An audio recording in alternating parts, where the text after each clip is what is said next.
4 बच्चे पैदा करने के लिए। तो ये तो एक तरह से कई इससे पहले संतों ने, साधुओं ने कहा कि 2 बच्चे पैदा करो, 3 बच्चे पैदा करो, आप कह रहे हैं 4। लेकिन क्या इससे हम उनकी बराबरी करने के लिए या विचारों की बराबरी करने के लिए या फिर जनसंख्या की होड़ में जुटे हुए हैं? हम तो विचारों से अलग हैं, उनसे ऊपर हैं। आप मानना तो यही कि हम उनसे ऊपर हैं, बहुत पुराने हैं। आपने इंडोनेशिया देखा है? इंडोनेशिया में एक छोटी सी जगह है बाली, जहां की रामलीला पूरे विश्व में फेमस है। मैंने भी लंदन में उस रामलीला को टिकट लेकर देखा, क्योंकि मैं राम भक्त हूं। जब कोई मंचन करता है तो मैं समझता हूं कि उसमें कोई जाति और धर्म नहीं होता, सिर्फ भगवान होता है। मैंने उस रामलीला को देखा।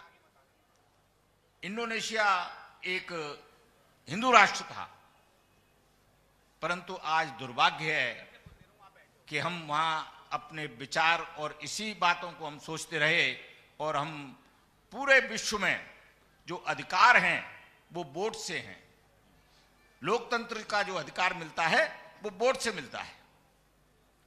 अगर जिसको वोट मिल गए वो एमएलए बनेगा, एमपी बनेगा, विधानसभा में वो नियम पारित करेंगे, संविधान के तहत लोकसभा में हमारे एमपी नियम पारित करते हैं, और जिसकी मेजॉरिटी होगी वो उस नियम को पारित कर देगा।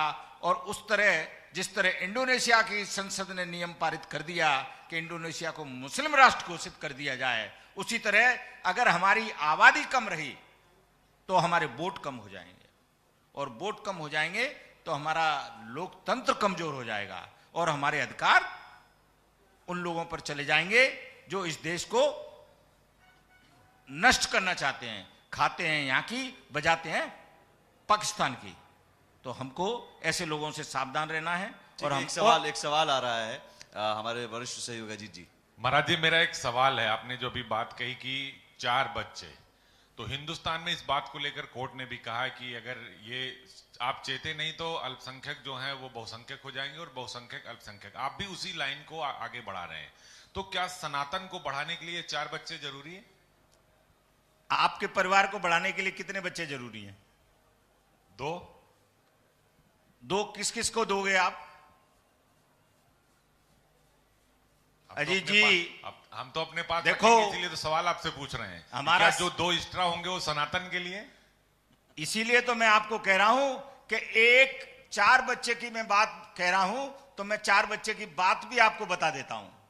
एक बच्चा राष्ट्र के लिए, पहले कहते थे कि एक बच्चा राष्ट्र के लिए, दूसरा बच्चा धर्म के लिए, और एक बच्चा मां के लिए, एक बच्चा बाप के लिए। तो 4 बच्चे की जो परिभाषा है वो मेरी नहीं है, ये शास्त्र की है, शास्त्र सम्मत है। आप तो जो एक बच्चा राष्ट्र का है, एक बच्चा धर्म के लिए है, तो ये एक शस्त्र है, एक शास्त्र है सनातन का। बिल्कुल, अगर धर्म, राष्ट्र रहेगा तो धर्म रहेगा, और धर्म रहेगा तो हमारा परिवार रहेगा। नहीं तो हम लोग जो है अपने